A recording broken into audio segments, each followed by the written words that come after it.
Hello CFA level 1 candidates, मैं हूं गौरव काबरा और एक बार फिर से आप सभी का स्वागत करता हूं अपने यूट्यूब चैनल पे। आई होप आपने हमारा पहला वाला समरी वीडियो पूरा देखा और आपको अच्छा लगा, जो कि कॉर्पोरेट गवर्नेंस पे था। आज ये आ गया हमारा second summary video on capital budgeting, again corporate finance से ही है और बहुत ही ज़्यादा इंपॉर्टेंट ये रीडिंग है। और हमने ट्राई किया कि इसके जो थियोरेटिकल एरियाज हैं, माइंडेड थियोरेटिकल एरियाज हैं, उनको हमने अच्छे से ट्राई किया है कि इस वीडियो के थ्रू पूरा का पूरा कवर करें, सारे कॉन्सेप्ट्स को आपके सामने रख दें। So we have tried our best to do that. Again video अच्छा लगने पे ज़रूर से लाइक कीजिएगा, कमेंट कीजिएगा और हमें बताइएगा ज़रूर कि कैसा लग रहा है आपको ये वीडियो। इस सीरीज़ को आप आगे देखना चाहते हैं कि नहीं देखना चाहते, ज़रूर से ये कमेंट में हमें मेंशन कीजिएगा। साथ ही साथ हमारी अपील आपसे यही है कि हमारे जो दोनों यूट्यूब चैनल्स हैं, दोनों को प्लीज़ सब्सक्राइब करें, दोनों में बेल आइकन प्रेस करके रखें ताकि नोटिफिकेशंस आपको मिलते रहें। जैसा कि मैंने पहले वीडियो में भी कहा था और अभी भी कह रहा हूं कि हमारी ये जो सीरीज़ है, जो CFA लेवल 1 की वीडियो सीरीज़ आप देख रहे हैं, समरी सीरीज़ देख रहे हैं, ये आगे कंटिन्यू होगी हमारे एडिटर्स वाले चैनल पे। और जितना भी नॉन अकेडमिक कंटेंट है या फिर बियॉन्ड अकेड जो कंटेंट है, यानी कि हमारे स्टॉक मार्केट या फिर स्टॉक मार्केट रिसर्च वगैरह से रिलेटेड, वो सारा चीज़ आपको मिलेगा गौरव काबरा के चैनल पे। तो दोनों चैनल्स को सब्सक्राइब करना है और दोनों चैनल्स को एकदम पीछे पड़ जाना है दोनों के। So with that being said, मेरी सारी अपील्स हो गई हैं ओवर। अब हम लोग शुरू करते हैं हमारा समरी वीडियो, जिसमें मुझे आपको समराइज करके बताना है पूरा का पूरा चैप्टर कैपिटल बजटिंग। पूरा पूरा रीडिंग अच्छे से कीजिएगा, पूरे कंसंट्रेशन के साथ कीजिएगा एंड डेफिनेटली मुझे बताइएगा आपको ये वीडियो कैसा लगा। दैट्स इट, मिलते हैं समरी वीडियो में। हेलो कैंडिडेट्स, एक बार फिर से आप सभी का बहुत बहुत वेलकम है हमारे आज के इस समरी वीडियो में। आज इस वीडियो में हम कवर करने जा रहे हैं हमारी रीडिंग कैपिटल बजटिंग के ऊपर। अगेन ये हमारे कॉर्पोरेट फाइनेंस से रिलेटेड है एंड सही है, ये रीडिंग बहुत सिंपल है, बहुत स्ट्रेट फॉरवर्ड है, थोड़ा बहुत प्रैक्टिकल और थोड़ा बहुत थ्योरी का मिक्स है। बट अगेन इस समरी वीडियो में मैं आपको थ्योरेटिकल एरिया सारे रिविजिट करवा दूंगा, बट प्रैक्टिकल एरियाज़ को मैं इधर अपने दायरे में कवर नहीं कर रहा हूँ। ऑब्वियसली उसके लिए आप फुल ऑन जो वीडियोस हैं उसमें उसका लुत्फ़ उठा सकते हैं। अब ये समरी वीडियो में हम लोग आज जितने भी थियोरेटिकल कंटेंट है उसको कवर कर लेंगे। अगेन गोज़ विदाउट सेइंग, अगर आपको ये समरी नोट चाहिए तो आप इस वीडियो के डिस्क्रिप्शन में लिंक पा सकते हैं, वहाँ से डाउनलोड कर सकते हैं इस वीडियो को। So let's get started. Learning outcome A, जहाँ पे मैं आपको कवर कराने वाला हूँ सबसे पहले लर्निंग आउटकम ए, जहाँ पे describe the capital budgeting process, यानी कि कैपिटल बजटिंग करते कैसे हैं, what is the entire process involved and how what are the different categories of capital projects. तो अगर हम इसके स्टेप्स की बात करें तो स्टेप्स बहुत सिंपल हैं एक्चुअली। 4 स्टेप्स हैं। नंबर 1, आपके दिमाग में सबसे पहले एक आइडिया आना चाहिए, that means idea generation obviously becomes the step number 1। Number 2, एक बार आइडिया आ जाने के बाद में प्रोजेक्ट प्रपोजल्स को आपको एनालाइज करना पड़ता है। यानी कि supposedly you have an idea कि आपको कोई बिजनेस करना है, बट उस बिजनेस को करने के लिए आपको काफ़ी सारी मशीनरीज़ का ऑल्टरनेटिव आपके सामने है। तो आपको उन ऑल्टरनेटिव्स में किस में जाना है, उसके लिए आपको उन प्रपोजल्स का एनालिसिस तो करना ही पड़ेगा। Obviously whatever you do, you should always implement the firm wide capital budget, यानी कि हमेशा कैपिटल बजटिंग को फर्म वाइड लेवल पे प्रैक्टिस करना चाहिए, आइसोलेशन में नहीं। And finally we will monitor and conduct the post audit, यानी कि जो हमने फैसले लिए हैं हम बाद में चेक भी करेंगे कि हमने जितना एस्टिमेट किया था profitability of a particular project before deciding whether to do it और नॉट, क्या एक्चुअल में हकीकत में वैसा ही रहा या फिर मैं कुछ और रहा। तो पोस्ट ऑडिट भी करना हमारा यहाँ पे स्टेप्स में कवर्ड है, तो इसका हम लोग ऑब्वियसली विशेष रूप से ध्यान देंगे। नेक्स्ट, इसके बाद में अगर हम देखें तो हम बात कर रहे हैं कैटेगरीज की, कैटेगरीज ऑफ कैपिटल प्रोजेक्ट्स। यहाँ पे बहुत सिंपल है, 5 कैटेगरीज हैं। नंबर 1 इज़ रिप्लेसमेंट प्रोजेक्ट, यानी कि ये वो कैटेगरी है जब आप अपने एग्जिस्टिंग मशीनरी को रिप्लेस करना चाह रहे हो विथ सम न्यूअर मशीनरी। ऐसा आप 2 कारणों से करते हैं। नंबर 1, या तो बिज़नेस की सच्ची में वो ज़रूरत है, सभी आपके कॉम्पिटिटर्स आगे बढ़ चुके हैं, तो in order to stay in the competition, in order to stay in the business, you want to replace the old machineries, or for cost reduction you can do it. If you think that your cost is very high, the machinery is not very efficient, तो उस case में भी आप cost efficiency के लिए, cost reduction के लिए भी नई प्रोजेक्ट में या नई मशीनरी में रिप्लेसमेंट कंसिडर कर सकते हो। जो भी करो, रिप्लेसमेंट कंसिडर करो या नहीं करो, कैपिटल बजटिंग का प्रोसेस तो आपको फॉलो करना ही पड़ेगा, ये तो अनिवार्य है। Next up is the expansion projects. आप अगर एक्सपैंड करना चाहते हो तो भी आपको कैपिटल बजटिंग टेक्निक्स की मदद लगेगी। न्यू प्रोडक्ट्स के इंट्रोडक्शन के टाइम पे कई मैंडेटरी प्रोजेक्ट्स होते हैं, आमतौर पे ये गवर्नमेंट प्रोजेक्ट्स होते हैं, तो इनके भी इनको करना है कि नहीं करना है, या फिर मैं उसकी प्रोजेक्शंस वगैरह जो कुछ भी है उन सभी चीज़ों की एनालिसिस करने के लिए कैपिटल बजटिंग की मदद लगती है। And finally there are other projects जिनके लिए भी आप कैपिटल बजटिंग को यूज़ कर सकते हैं। वैसे देखो, आमतौर पे capital budgeting is used for long term projects. तो यहाँ पे अगर आपको बस एक ही डिसीजन देखना है कि अगर आपका एक लॉन्ग टर्म इन्वेस्टमेंट है तो फिर उसकी एनालिसिस के लिए आप कैपिटल बजटिंग को यूज़ कर सकते हैं। एंड जितने भी मैंने यहाँ पे भी प्रोजेक्ट्स लिस्ट किए, whether it be replacement project, expansion project, new project और mandatory project and other project, वो सारे के सारे लॉन्ग टर्म प्रोजेक्ट्स हैं, उनका शॉर्ट टर्म से कोई लेना देना वैसे नहीं है। ठीक है, सो ये रहा हमारा लर्निंग आउटकम ए, जिसमें हमने successfully steps in capital budgeting total 4 उनके नाम पढ़ लिए एंड कैटेगरीज को भी यहाँ पे एक बार रिविजिट कर लिया। 5 तरह की कैटेगरीज हमने यहाँ पढ़ी। आइए आगे बढ़ते हैं। Next up is learning outcome B, where I am going to describe or I would state actually basic principles of capital budgeting। यानी कि जब भी आप कैपिटल बजटिंग प्रैक्टिस करोगे तो आप इन सारी चीज़ों को ज़रूर से ध्यान रखना, इन सारी चीज़ों का ज़रूर से ख्याल रखना। नंबर 1, ये प्रिंसिपल तो हमेशा ध्यान देना है that here most of the decisions are based on cash flows. यानी कि कैपिटल बजटिंग में जितनी भी टेक्निक्स हैं, whether it be payback period, discounted payback period, NPV method और IRR मेथड, आप जितने भी मेथड्स देखेंगे, इवन PI मेथड, इन सारे मेथड्स में you will see that our consideration is entirely on cash flows, not on profits. So you are not actually basing or you are not actually taking decisions on the basis of accounting income or profit. You are rather emphasizing on your cash flows. ये एक बहुत ही ज़्यादा important principle है, इसका हमेशा ध्यान रखिएगा। इसको यूजुअली क्लासेस में ऐसे ही पढ़ाते हैं हम कि कैश फ्लो वर्सेस प्रॉफिट। पहला ही ये एक मैं कह सकता हूँ हमारे सामने कॉन्फ्लिक्ट रहता है कि कैश फ्लोज को कंसिडर करें कि प्रॉफिट को। जवाब ऑब्वियसली आप जानते हैं, we should consider cash flows over profit whenever we are dealing with capital budgeting techniques. Number 2, you should only consider incremental cash flows. Now talking of incremental cash flows, then these are extra cash flows. Simple एकदम रखो तो अगर आपका company पहले से ही cash flow 100 crore earn कर रहा था and because of undertaking a new project your cash flow would become 120 crores, then at the time of analyzing your new project you should not take 100 crores or 120 crores, you should take the difference of the two, यानी कि only 20 crores as your relevant cash flow। इसे हम incremental cash flow भी बोलते हैं, या फिर आप साधारण शब्दों में ये भी समझ सकते हैं the change in cash flows over the existing values, that is to be considered. ये एक बहुत इंपॉर्टेंट कॉन्सेप्ट है, खूब डिटेल में हमने पढ़ा है इसको अपनी क्लास में, तो अभी मैं बस इसको ओवरलुक करके जा रहा हूँ। थर्ड, संक कॉस्ट कभी कंसिडर करते ही नहीं है, ये पॉइंट अगेन यहाँ पे मेंशन्ड है। एक्सटर्नलिटीज़ अगर कुछ होंगी तो उसे आपको कंसिडर करना है। यहाँ पे एक्सटर्नलिटीज़ के नाम पे पॉजिटिव एक्सटर्नलिटीज़ और नेगेटिव एक्सटर्नलिटीज़, जिसका और एक नाम है कैनिबलाइजेशन, इन दोनों ही चीज़ों को हम कवर अप करेंगे। इसमें अगेन डाइट कोक वगैरह के एग्जाम्पल हमने पढ़े थे, आपको याद होने चाहिए। ठीक है, डाइट कोक वगैरह के एग्जाम्पल्स हमने पढ़े हैं। सो ये हुआ अपने एक्सटर्नलिटीज़, उसको ऑब्वियसली हमें कैप्चर करना है। अपॉर्चुनिटी कॉस्ट को भी कंसिडर करते हुए चलना है। Opportunity cost should be considered, ये एक बहुत इंपॉर्टेंट रिक्वायरमेंट है। Time value of money should be considered, वो तो होगा ही। If you are dealing with cash flows तो कैश फ्लोज के साथ तो TVM का एप्लीकेशन करना ही पड़ेगा। So TVM will be applied, TVM will be considered throughout this chapter. This is an important principle, you should take a note of that. 7वां point बोलता है कि कैश फ्लोज का जितना भी एनालिसिस है वो आफ्टर टैक्स बेसिस पे होना चाहिए। यानी कि इसका मेन कारण मैं आपको बता देता हूँ, क्योंकि कैपिटल बजटिंग में हम जो डिस्काउंटिंग रेट यूज़ करते हैं ना, वो यूजुअली हमारी कॉस्ट ऑफ कैपिटल होती है, यानी कि KO होती है। ठीक है, and all of you already know that cost of capital जो है वो आफ्टर टैक्स बेसिस पे ही कैलकुलेट होती है। So if your rate of discount is after tax, then your cash flows are also required to be after tax. This is a general rule, आपको इसका पालन करना पड़ता है, and this is as simple as that. तो आपका जो भी डिस्काउंट रेट होगा वैसा ही आपका कैश फ्लो होना चाहिए। And since you are actually discounting using the cost of capital which is an after tax discount rate, तो आपके कैश फ्लोज भी आफ्टर टैक्स होने चाहिए। Finally, financing cost will not be captured in cash flows it will be actually captured in rate of return, यानी कि जब आप KO की कैलकुलेशन करते हैं तब आप KD को ऑलरेडी एब्जॉर्ब कर चुके हैं उसमें.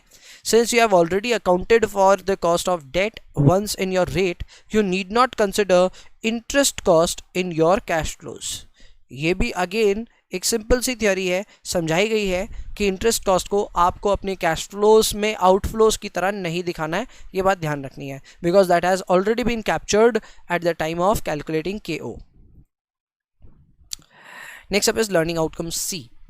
लर्निंग आउटकम सी में हम अलग अलग तरह की बातें करेंगे. जैसे कि सबसे पहले मैं आपके सामने बात करूंगा कि mutually exclusive projects versus independent projects, इनमें किस तरह से हम सिलेक्शन की प्रक्रिया करते हैं. On what basis do we select projects which are independent और म्यूचुअली एक्सक्लूसिव इन नेचर. इसके अलावा प्रोजेक्ट सीक्वेंसिंग क्या होती है, इसका इम्पैक्ट कैसे पड़ता है हमारे डिसीजन मेकिंग पे, इस पे बात करेंगे. एंड फाइनली कैपिटल रेशनिंग पे बात करेंगे. तो एक एक करके 3 सेगमेंट्स मैंने बनाए हैं, उन्हीं पे हम बात करेंगे. पहला सेगमेंट आपको क्लियरली दिख ही रहा है. इस सेगमेंट का नाम है independent versus mutually exclusive. We are dealing in independent and mutually exclusive projects. तो देखिए डिसीजन मेकिंग के अलग अलग क्राइटेरिया हैं. इंडिपेंडेंट प्रोजेक्ट्स के केस में, यानी कि वो प्रोजेक्ट्स जिनका आपस में कोई लेना देना नहीं है, they are not dependent on each other, तो उस केस में आपको एब्सोल्यूट प्रॉफिटेबिलिटी देखनी चाहिए. यानी कि आप एक एक प्रोजेक्ट की प्रॉफिटेबिलिटी देखिए. अगर आपको लगता है कि कोई particular project irrespective of the profitability in the other project profitable है तो आपको करना चाहिए. यानी कि साधारण शब्दों में बताऊं तो अगर 2 प्रोजेक्ट्स हैं और दोनों ही प्रोजेक्ट्स प्रॉफिटेबल हैं, ठीक है, एब्सोल्यूट बेसिस पे, तो आपको दोनों ही प्रोजेक्ट कर लेने चाहिए. ये है इंडिपेंडेंट प्रोजेक्ट्स के साथ में डील करते वक्त का नियम. लेकिन जब हम म्यूचुअली एक्सक्लूसिव प्रोजेक्ट्स की बात करते हैं तो ये वो प्रोजेक्ट्स हैं जिनमें से 2 प्रोजेक्ट अगर हैं तो कोई एक ही हो सकता है, दोनों प्रोजेक्ट इकट्ठे नहीं हो सकते. उस केस में आपको एब्सोल्यूट प्रॉफिटेबिलिटी नहीं बल्कि रिलेटिव प्रॉफिटेबिलिटी देखनी चाहिए. और उस समय मैटर ये करता है कि प्रॉफिट ज़्यादा किस में है. Got the point. So in case of mutually exclusive projects you need to see what is the profit in project A and what is the profit in project B, ठीक है, एंड कौन किस पे भारी है. If for example PA is greater than PB, you need to select project A. Got the point. So ये इस तरह काम करता है. Got the point. सिमिलरली अगर PB PA से बड़ा होगा तो फिर आप प्रोजेक्ट B को सेलेक्ट करेंगे. बट अगेन मैं आपको बोल दूं, ये सिलेक्शन का जो ये क्राइटेरिया ये सिर्फ म्यूचुअली एक्सक्लूसिव प्रोजेक्ट्स पे लागू होता है, not in case of independent projects. Project sequencing is I would say a very simple thing that you should take a note of. अगर आप कुछ प्रोजेक्ट्स को इवेल्युएट कर रहे हो जिनको एक पर्टिकुलर सीक्वेंस या फिर ऑर्डर से ही किया जा सकता है, यानी कि पहले एक प्रोजेक्ट होगा, वो सक्सेस हुआ तो दूसरा होगा, वो सक्सेस हुआ तो तीसरा होगा, अगर इस तरह से कोई ऑर्डर या फिर सीक्वेंस मेंटेन करना ज़रूरी है तो आपको उस प्रोजेक्ट सीक्वेंसिंग को अपने कैपिटल बजटिंग के डिसीजन के कंसिडरेशन में ज़रूर लेना चाहिए. ठीक है, उस केस में आपको जो इवैल्यूएशन है वो करनी चाहिए on the basis of project sequencing. ये चीज़ का ध्यान रखिएगा. ठीक है, okay. Finally we have unlimited funds versus capital rationing. बहुत सिंपल है. आपके पास फंड्स अगर अनलिमिटेड है तब तो आपके लिए कोई प्रॉब्लम नहीं है, लेकिन अगर आपके पास में फंड लिमिटेड है, जो कि आम तौर पे होते भी हैं, तो उस केस में आपको कैपिटल रेशनिंग डिसीजन का या कैपिटल रेशनिंग टेक्निक का यूज़ लेना पड़ता है. अब ये टेक्निक क्या है, ये अपने पूरे CFA लेवल 1 के करिकुलम में भी कवर्ड नहीं है, तो आप एकदम निश्चिंत हो जाओ. बस इतना याद रख लेना कि इसमें आप PI मेथड का यूज़ लेते हो. ठीक है, PI method is profitability index. हम इसके ऊपर में थोड़ी सी देर में बात करेंगे, बट इतना सा ही फ़र्क है between unlimited funds versus capital rationing. When funds are limited then we will apply the capital rationing technique. Got the point. ये वो अपना लर्निंग आउटकम C. क्लियरली इसमें सारी बातें हमने कवर कर ली. नेक्स्ट बात आती है हमारी लर्निंग आउटकम D, जहाँ पे अब हम लोग एक एक करके सारे मेथड्स को कवर करने वाले हैं. सबसे पहला जो मेथड आपके सामने आया वो है NPV मेथड. ये सबसे ज़्यादा इंपॉर्टेंट मेथड है, सबसे ज़्यादा काम आता है एंड सही भी है, ईजी है एकदम. अगर आप इसका फर्स्ट पॉइंट देखेंगे तो यहाँ पे आपको इसका फॉर्मूला देखने को मिल रहा है. NPV is equal to PV of cash inflows minus PV of cash outflows, which I think is a very straightforward formula. आपको कैश इनफ्लोज लेने हैं, उनकी PV करनी है, और कैश आउटफ्लोज लेते हैं, उनकी PV करनी है, और दोनों को आपस में सेटल करके देखने का है.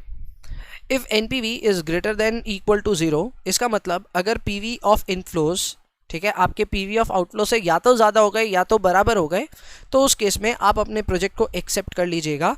अगर एनपीवी इज़ लेस देन 0 तो उस केस में आप अपने प्रोजेक्ट को रिजेक्ट कर लीजिएगा। Got the point. अगेन ये सारा डिसीजन इंडिपेंडेंट प्रोजेक्ट्स को ध्यान में रखते हुए आपके सामने रखा गया है।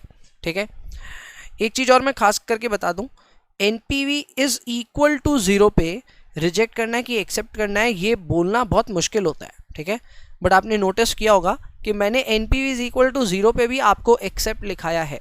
इसका कुछ कारण होता है, वो कारण आपको पूरा ब्रिलियंटली मैंने क्लास में समझाया था, जब मैंने पूरा डिटेल समझाया था। तो ऑब्वियसली आपको ये पता होगा कि ग्रेटर देन 0 तो लेते ही हम एक्सेप्ट में, 0 भी लेते हैं। Got the point. सो ये हुए अपने एक्सेप्टेंस के रूल, लेस देन 0 में रिजेक्ट करना है। अगेन ये इंडिपेंडेंट प्रोजेक्ट्स के लिए नियम है। बट वहीं पे अगर आप म्यूचुअली एक्सक्लूसिव प्रोजेक्ट्स को कंसिडर कर रहे हैं तो उस समय आपको उस प्रोजेक्ट को एक्सेप्ट करना है जिसकी एनपीवी हायर होगी। अगेन इस बात को हमने थोड़ी देर पहले ही पढ़ा था कि अगर आप दो प्रोजेक्ट्स को कंपेयर कर रहे हैं विच आर म्यूचुअली एक्सक्लूसिव, तो उस केस में आपको उन दोनों के केस में ये करना ज़रूरी है कि रिलेटिव बेसिस में उसकी प्रॉफिटेबिलिटी देखिए, and that should pave the way. Finally is IRR। Finally क्या, इस शीट का एक्चुअली इस स्लाइड का फाइनल है IRR। ये IRR है internal rate of return. This is essentially the discount rate which leads to the following equation. Equation ये है कि अगर आपको अपने पीवी ऑफ इनफ्लोज को initial cost of the project के बराबर दिखाना है तो पीवी करते वक्त आपने जिस डिस्काउंट रेट का यूज़ किया उसे हम कहते हैं IRR। IRR को एक सेंस में हम देख सकते हैं that this is the actual profitability percentage in the project. यानी कि आप किसी प्रोजेक्ट में जब इन्वेस्ट करते हैं तो आपको परसेंटेज रिटर्न्स जो मिल रहे हैं, ठीक है, उसे हम कह सकते हैं IRR। और डॉलर रिटर्न्स की अगर हम बात करें तो उसे हम कह सकते हैं एनपीवी। यानी कि सीधा सीधा उसूल है सर, डॉलर रिटर्न्स यानी कि अगर आप पैसे में अपने रिटर्न्स को तोल रहे हैं तो उसे एनपीवी कहते हैं, वहीं पे अगर आप परसेंटेज में तोल रहे हैं तो उसे हम कहते हैं IRR। ठीक है, नो यहाँ पे IRR पे एक चीज़ बहुत इंपॉर्टेंट है, वो ये है कि IRR पे आपकी एनपीवी की वैल्यू 0 होती है। ये ज़रूरी है। ये ज़रूरी इसलिए क्योंकि अगर आपकी डिस्काउंट रेट, ठीक है, वो IRR के बराबर हो जाए तो फिर आपका जो पीवी ऑफ इनफ्लो है वो तो आपके इनिशियल इन्वेस्टमेंट के बराबर हो जाएगा ना। And since we know NPV is equal to PV of inflow minus initial cost of the project, तो जैसे ही आप माइनस करेंगे दोनों की वैल्यू सेम है, then you will get your result is equal to 0। Again इस चीज़ को हम लोग एनपीवी प्रोफाइल में भी सीखेंगे, बट इसको मेन क्लास में अच्छे से समझाया गया है, why at IRR NPV become 0। ठीक है, फिर से मैं फिर भी रिपीट कर देता हूँ, IRR एक ऐसी डिस्काउंट रेट है जहाँ पे PV of inflow becomes equal to the initial cost of the project, and hence जब आप उसको आपस में माइनस करोगे तो आपको एनपीवी की वैल्यू मिल जाएगी 0। सो सेकेंड पॉइंट बहुत ही ज़्यादा इंपॉर्टेंट है, प्लीज़ इसे याद ज़रूर रख लीजिएगा। ठीक है, it is extremely important. Third point is if IRR is greater than required rate of return, you should accept the project. If IRR is less than the required rate of return, you should reject the project. यानी कि आपको अगर required rate of return से ज़्यादा return मिल रहा है अपने project पे तो फिर आपको एक्सेप्ट करना चाहिए उस प्रोजेक्ट को। सीधा सीधा कहूँ तो अगर आपकी रिक्वायर्ड रेट थी सपोजिटली 12% और आपको कोई प्रोजेक्ट 15% कमा करके दे रहा है तो फिर हर्जा क्या है, वो प्रोजेक्ट करना चाहिए या उस प्रोजेक्ट में इन्वेस्ट करना चाहिए। और वहीं पे अगर कोई प्रोजेक्ट है जिसमें रिक्वायर्ड रेट 12% है लेकिन कमाई सिर्फ 10% आ रही है तो आप आराम से उसको रिजेक्ट करके चल सकते हैं। So these are I would say the rules with respect to IRR। हमने सिमिलर ऐसे ही रूल्स पढ़े हैं एनपीवी को लेकर के, जब हमने पढ़ा था NPV greater than equal to 0 होने पे एक्सेप्ट, लेस देन 0 होने पे रिजेक्ट। सिमिलर लाइंस पे यहाँ पे IRR का भी हमने रूल पढ़ लिया। अभी कहानी ख़त्म नहीं हुई है, हमें payback period, discounted payback period और प्रॉफिटेबिलिटी इंडेक्स भी पढ़ना है। Talking of the payback period, तो यहाँ पे बेसिकली पेबैक पीरियड कैलकुलेट करता है number of years that you would take in order to recover your initial cost of the project. यानी कि अगर आपने किसी प्रोजेक्ट में कुछ पैसे डाले तो कितने साल में आप उस पूरे पैसे को वापस रिकवर कर पाएंगे, इसी को हम कहते हैं पेबैक पीरियड। ऑब्वियसली ये लिक्विडिटी मेजर होता है और आप चाहेंगे कि जितना प्रोजेक्ट का पेबैक पीरियड छोटा होगा उतना आपके लिए बेहतर है, बिकॉज दैट वुड इंश्योर कि आपका इन्वेस्टेड अमाउंट आपको जल्दी मिल गया वापस। Got the point. तो payback is shorter the better. लेकिन इसके लिमिटेशंस हैं। लिमिटेशन ये है कि payback period time value of money को ज़रा सा भी कंसिडर नहीं करता, साथ ही साथ ये उन कैश फ्लोज पे भी ज़रा सा भी ध्यान नहीं देता जो पेबैक पीरियड के बाद में फॉल करते हैं। Got the point? यानी कि एक बार आपका पेबैक पीरियड आ गया तो उसके बाद कैश फ्लो कितना भी बड़ा हो या कितना भी छोटा हो, आप उसको देखते भी नहीं हैं। प्रैक्टिकल करते वक्त ये दिखाया गया आपको। तो जब देखते ही नहीं है तो obviously you are ignoring the cash flows beyond the payback period. साथ ही साथ since you are not discounting anything, you are not taking care of time value of money, so obviously that has not been considered. So payback period की अगर हम बात करें तो यहाँ पे ये दो limitations हमेशा देखने को मिलेंगे। Number one, time value of money is very low and not used actually, and number two, the cash flows beyond the payback period are also not considered. Discounted payback period I would say is an advanced form of payback period. यहाँ पे बस payback period ही आप use कर रहे होते हैं, लेकिन साथ ही साथ आपने टाइम वैल्यू ऑफ मनी को यहाँ पे कंसिडर किया हुआ होता है। यानी कि rather than just cumulating your cash flows, you first calculate the PV and then you cumulate your PV. ये चीज़ अगेन प्रैक्टिकल में देखने में बहुत ईजी होती है, बहुत अच्छे से समझ में आती है, बट सिंस मैं इस समरी वीडियो में मेरी कुछ लिमिटेशंस हैं, मैं प्रैक्टिस कवर नहीं कर पा रहा हूँ। नेक्स्ट है कि discounted payback period will always be greater than payback period. ये रूल है एकदम, हमेशा ये फॉलो होगा। हमेशा जो आपका रिजल्ट आएगा डिस्काउंटेड पेबैक पीरियड का, वो आपके पेबैक पीरियड से ज़्यादा ही आएगा। एंड ऑब्वियसली यहाँ पे भी ये लिक्विडिटी मेजर है, तो शॉर्टर द बेटर वाला कहानी यहाँ पे भी लागू हो रहा है। नेक्स्ट आता है प्रॉफिटेबिलिटी इंडेक्स। इस पर मैंने पहले ही बात कही थी कि रैंकिंग करने के लिए किसी प्रोजेक्ट को या फिर कैपिटल रेशनिंग के टाइम पे आप इस मेथड का यूज़ लेते हैं। आई वुड से ये मेथड एनपीवी से थोड़ा सा बेहतर तो है, क्योंकि एनपीवी अपने आप में उसकी लिमिटेशन होती है, हम आगे पढ़ेंगे। एनपीवी मेथड जो होता है ना, वो कभी भी प्रोजेक्ट के इनिशियल कॉस्ट को ना बहुत ज़्यादा वैल्यू नहीं करता, वो उसको कंसिडर करके नहीं चलता।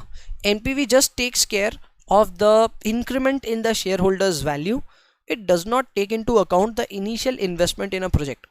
हाउएवर प्रॉफिटेबिलिटी इंडेक्स बहुत सही मेथड है, क्योंकि ये एनपीवी को भी कंसिडर करते हुए चलता है, साथ ही साथ इनिशियल इन्वेस्टमेंट को भी कवर करता है। आप फॉर्मूला यहाँ देख ही सकते हैं, the formula is 1 + NPV divided by initial investment. इस तरह का फॉर्मूला यूज़ करने से हम एनपीवी की जो लिमिटेशन है उसको कह सकता हूँ कि कुछ हद तक हम बीट कर पाते हैं, but still it is I would say a rule that you should not use profitability index over your NPV। यानी कि अगर NPV का सवाल या NPV और PI आपने दोनों कैलकुलेट किया है तो फाइनल डिसीजन हमेशा NPV के बेसिस पे दीजिएगा, प्रॉफिटेबिलिटी इंडेक्स के बेसिस पे नहीं। तो पॉइंट नंबर 1 यहाँ पे यही है फॉर्मूला। PI का फॉर्मूला है PV of inflows divided by PV of outflows. इसी फॉर्मूले का जो दूसरा रिप्रेजेंटेशन है वो है 1 + NPV divided by initial investment. अगर PI की वैल्यू ग्रेटर देन, गलत लिखा है यहाँ पे, ये 1 होना चाहिए सर, ठीक है, थोड़ी गलती है यहाँ पे, ये होना चाहिए 1। सो PI का वैल्यू अगर ग्रेटर देन 1 है तो आपको प्रोजेक्ट करना चाहिए एक्सेप्ट, अगर लेस देन 1 है तो करना चाहिए रिजेक्ट, ठीक है। मोस्ट प्रॉब्ली आपके पास में जो लिंक के थ्रू डाउनलोड आया है उसमें ये ठीक किया हुआ होना चाहिए, ठीक है, तो ये ठीक मिलेगा आपको। सो मैं फिर से बता दूँ, यहाँ पे PI की वैल्यू एक्चुअल में greater than 1 and less than 1 है, ठीक है। ग्रेटर देन 1 होने पे we are going to accept and less than 1 होने पे we are going to reject. Got the point? ये वो अपना एक्सेप्ट एंड रिजेक्ट वाला प्रपोजल। एंड फाइनली मैंने ये बात ऊपर भी लिखी थी, यहाँ फिर से लिख दिया कि अगर आप कभी भी प्रोजेक्ट्स को आपस में रैंक करना चाहते हैं तो उस केस में आपको ज़रूर से यूज़ करना चाहिए प्रॉफिटेबिलिटी इंडेक्स। चलिए, बहुत बढ़िया। Next up is learning outcome E. ये शानदार लर्निंग आउटकम है।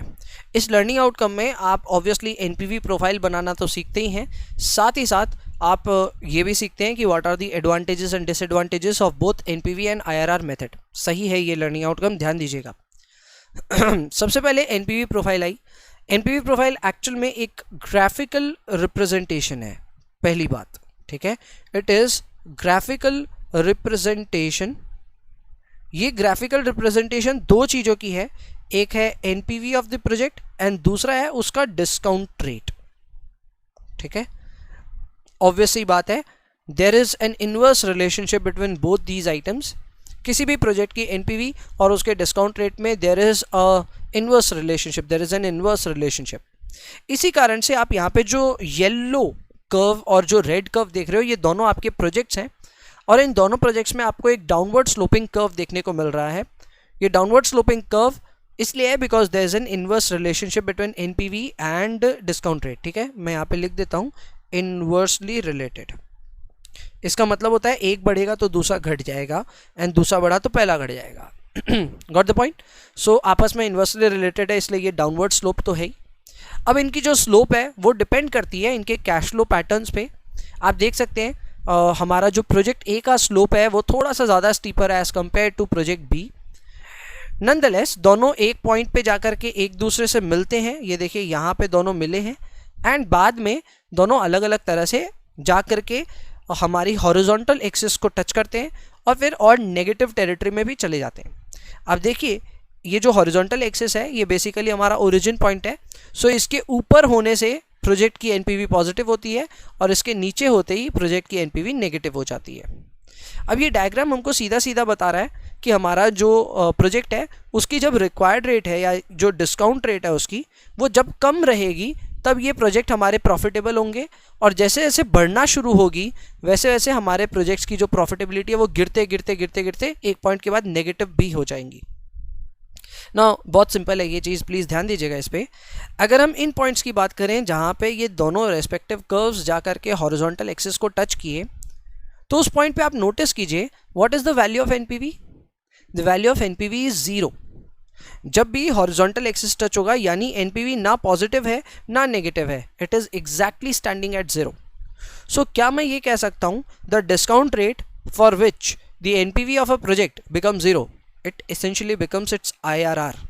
ये सेम बात मैंने अभी थोड़ी देर पहले बोली थी IRR को समझाते वक्त कि IRR एक ऐसी डिस्काउंट रेट होती है जिसपे किसी भी प्रोजेक्ट का एनपीवी 0 हो जाता है। सिंस यहाँ पे हमारा प्रोजेक्ट का एनपीवी 0 हो रहा है उसे हम कहते हैं IRR ऑफ A। सिमिलरली जहाँ हमारा रेड कर्व हमारी हॉरिजॉन्टल एक्सिस को टच कर रहा है उसे हम कहेंगे IRR of project B, because वहाँ पे NPV of project B becomes 0।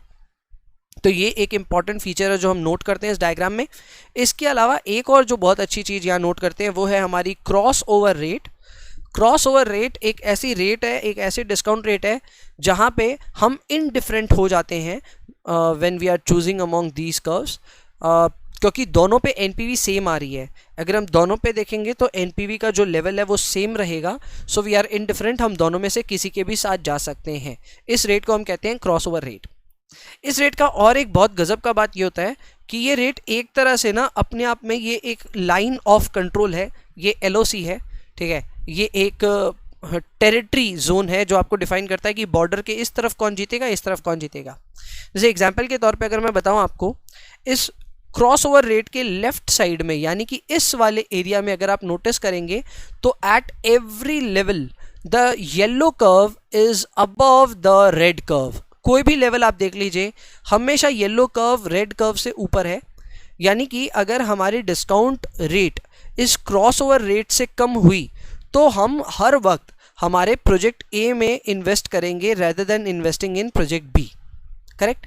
वहीं पे अगर हमारी discount rate cross over rate से ज़्यादा होती है तो आप नोटिस कीजिए कि हर वक्त the red curve is above the yellow curve. That means कि अगर ये क्रॉस ओवर रेट से ज़्यादा हमारी रेट हुई तो हम प्रोजेक्ट A को सेलेक्ट नहीं करेंगे, we will select project B over project A। तो क्रॉस ओवर रेट अपने आप में हमें ये भी सिखाती है कि रेट के कम होने पे कौन जीत रहा है और रेट के ज़्यादा होने पे कौन सा प्रोजेक्ट जीत रहा है, इन द सेंस किस प्रोजेक्ट में आपको इन्वेस्ट करना चाहिए। अगेन मैं माफ़ी चाहता हूँ कि ये एक समरी वीडियो होने के कारण मैं बहुत स्पीड में ये सारी बातें आपको समझा के निकल गया, but then that is the limitation of these kind of videos. आगे बढ़ते हैं। आगे अगर मैं बात करूँ तो advantages and disadvantages of NPV आ रहे हैं। बहुत ही सिंपल है। एनपीवी सबसे पहले थ्योरेटिकली द बेस्ट मेथड है। ये तो मैंने सर आज की क्लास की शुरुआत में पहले बोल दिया था कि एनपीवी टेक्निकली सबसे बढ़िया मेथड यही है। लेकिन एनपीवी अगेन ये साइज इफेक्ट को कंसिडर करना भूल जाता है, ये साइज इफेक्ट को कंसिडर नहीं कर सकता है। अगेन इस चीज़ पे भी मैंने चर्चा की है और मैंने इसी के बेसिस पे आपको बोला भी था दैट पीआई मेरे हिसाब से एनपीवी से बेटर है। बट हम उसे कभी फॉलो नहीं करते, ठीक है, सिर्फ रैंकिंग के लिए यूज़ करते हैं पीआई को। नेक्स्ट आता है हमारा advantages and disadvantages of IRR. तो सर एडवांटेज ऑफ आईआरआर ये है कि IRR provide you information about the margin of safety. अब ये कैसे दे रहा है, बहुत ही सिंपल है। अगर सपोज करो आपकी डिस्काउंट रेट जो है, ठीक है, वो सपोज करो 10% है और आपकी जो आईआरआर है वो सपोज करो 15% है, ठीक है, तो आपको क्लियर कट समझ में आ गया कि आपकी रिक्वायरमेंट तो सिर्फ 10 थी लेकिन आप कमा कितना रहे हो, 15। तो ये 5% आपके लिए आपकी मार्जिन ऑफ सेफ्टी हो गई। क्या हो गई, मार्जिन ऑफ सेफ्टी हो गई। तो जितनी ज़्यादा होगी मार्जिन ऑफ सेफ्टी ऑब्वियसली किसी के लिए भी वो उतना बेहतर है। बट इसमें एक चीज़ नोटिस करने की है, वो ये है कि सिर्फ आईआरआर एक ऐसा मेथड है जो आपको एमओएस यानी कि मार्जिन ऑफ सेफ्टी की इंफॉर्मेशन प्रोवाइड करता है। एनपीवी के केस में ऐसा कोई संभावना है ही नहीं, वो आपको सिर्फ एक वैल्यू निकाल करके बोलता है एंड आप उस वैल्यू को देखते हो। अगर वो पॉजिटिव होती है तो आप एक्सेप्ट कर लेते हो प्रोजेक्ट को, नेगेटिव होती है तो रिजेक्ट कर लेते हो। तो ये तो ऑब्वियसली लिमिटेशन है एनपीवी मेथड का, लेकिन आईआरआर मेथड का ये लिमिटेशन नहीं है, ये इसका एडवांटेज है। But that does not make IRR method better than NPV method, क्योंकि इसके डिसएडवांटेज नंबर 1 तो ये है कि ये कई बार एनपीवी के साथ में ना लड़ लेता है। whenever we are discussing mutually exclusive projects, तो इट इज़ हाईली लाइकली कि एनपीवी और आईआरआर में कॉन्फ्लिक्ट हो सकता है, दोनों की रैंकिंग अलग अलग आए। यानी कि एनपीवी मेथड बोलेगा प्रोजेक्ट ए को सेलेक्ट करो, आईआरआर मेथड बोलेगा प्रोजेक्ट बी को सेलेक्ट करो। ऐसे में जब भी there is a conflict between IRR and NPV, you know what to follow, you have to follow NPV. Number 2, आपको आईआरआर की कैलकुलेशन करते वक्त हो सकता है कई बार मल्टीपल आंसर्स मिले, यानी कि आप आईआरआर की रेट पता कर रहे हो, आपको रिजल्ट एक से ज़्यादा मिलने शुरू हो जाएं। Obviously this is an error, calculator में एरर आएगा। और दूसरा है नो आईआरआर, यानी कि ऐसा भी हो सकता है कि आपका आईआरआर का कोई वैल्यू आए ही नहीं।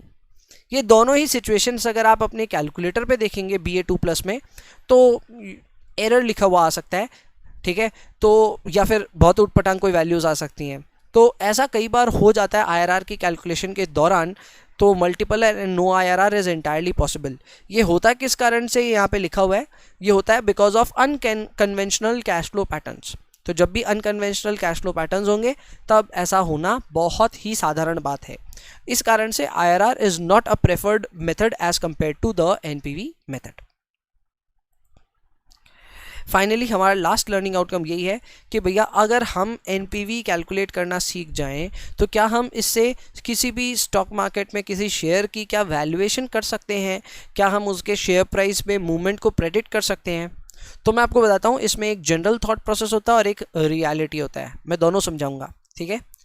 आमतौर पे किसी भी मेरे लेवल 1 के स्टूडेंट को भी मैं देखता हूँ, वो जब सीख जाते हैं ना कि प्रोजेक्ट की एनपीवी प्रोजेक्ट होगी, ठीक है, या NPV of a project is positive, तो उनको लगता है कि this is profitable for the company, तो उनको लगता है that this will cause a proportionate increase in the company stock price. यानी कि अगर कंपनी कोई प्रोजेक्ट अंडरटेक कर रही है तो वो सोचते हैं, या अधिकतर सारे बच्चे सोचते हैं, मैं भी ऐसे ही सोचता था, कि एक नया प्रोजेक्ट कर रहा है इसका मतलब पक्का एनपीवी पॉजिटिव रहा होगा, और नया प्रोजेक्ट करेगा तो पक्का स्टॉक प्राइस बढ़ेगा ही, बिकॉज इससे शेयर होल्डर वेल्थ बढ़ती है। लेकिन हकीकत एक्चुअल में ऐसी नहीं है। हकीकत ये है कि स्टॉक प्राइस एक्चुअल में ना फ्यूचर की सारी मूवमेंट्स को पहले से ही कैप्चर करके रखता है। ये जितने भी प्रोजेक्ट्स कंपनी अंडरटेक करने वाली है उनकी एक्सपेक्टेड एनपीवी पहले से एब्जॉर्ब्ड रहती है स्टॉक प्राइस में। तो स्टॉक प्राइस में जब चेंज आता है तो वो आता किस वजह से, ये समझना बहुत ज़रूरी है। सो स्टॉक प्राइस में जो चेंज आता है ना, वो आता है because of the changes in the expectations. समझिए, एग्जाम्पल के तौर पे अगर आपने सोचा था कि कोई पर्टिकुलर प्रोजेक्ट कंपनी करेगी और उसमें कंपनी को 100 करोड़ का फ़ायदा हो जाएगा, करेक्ट, बट एक्चुअल में अभी जो नंबर्स निकल करके आ रहे हैं एक्सपेक्टेड एनपीवी के, वो सपोज करो निकल करके आ रहे हैं 175 करोड़ के, 175 करोड़ के नंबर्स बाहर आ रहे हैं। तो ऐसे में स्टॉक प्राइस पॉजिटिवली मूव करेगा, वो इसलिए क्योंकि जो एक्सपेक्टेशंस थी उससे काफ़ी बेहतर एनपीवी यहाँ पे लोग एस्टिमेट कर रहे हैं। So that can obviously change the share price, it can obviously take the share price upwards. उल्टा भी हो सकता है, अगर एक्सपेक्टेड 100 के जगह सिर्फ 60 करोड़ आने वाला है कंपनी के पास में एनपीवी, तो मार्केट इसको नेगेटिवली रिएक्ट कर सकता है। कई बार आपने देखा भी होगा कि कोई बढ़िया न्यूज़ आने के बावजूद भी स्टॉक का प्राइस गिर जाता है। वो इसलिए गिरता है बिकॉज वो बढ़िया न्यूज़ जो है ना वो पहले से एक्सपेक्ट की हुई थी। अब हो सकता है वो इतनी बढ़िया नहीं है जितनी एक्सपेक्ट की हुई थी मार्केट ने, उसकी वजह से स्टॉक प्राइस में एक नेगेटिव मूवमेंट देखने को मिल सकता है। सो ये है एक्चुअल में sir reality. It's a harsh reality but we have to accept it. तो कभी भी एकदम पागल की तरह ये नहीं सोचना चाहिए कि एनपीवी प्रोजेक्ट की पॉजिटिव है तो शेयर प्राइस तो बढ़ेगा ही, इसकी कोई गारंटी नहीं है। तो सर ये मेरे ख्याल से यही रहा, लास्ट ख़त्म हो चुका है अपना आज का class. So that's it. Thank you for participating in the class, thank you for watching this class till the end and अगर आपने ये वीडियो पसंद आया तो प्लीज़ लाइक कीजिए, सब्सक्राइब कीजिए चैनल को, दोनों ही चैनल्स को, गौरव काबरा चैनल को, एडिटर्स चैनल को, दोनों को सब्सक्राइब कीजिए। कमेंट में ज़रूर बताइए आपको ये वीडियो कैसा लगा, दोस्तों के साथ शेयर भी कीजिएगा एंड बेल आइकन वगैरह प्रेस करके रखिए ताकि आपको जब भी नए कोई रिविजन वीडियोस, समरी वीडियोस आएँ तो देखने को मिले। So that's it from my and and that's it for today. Take care. See you then. Bye bye.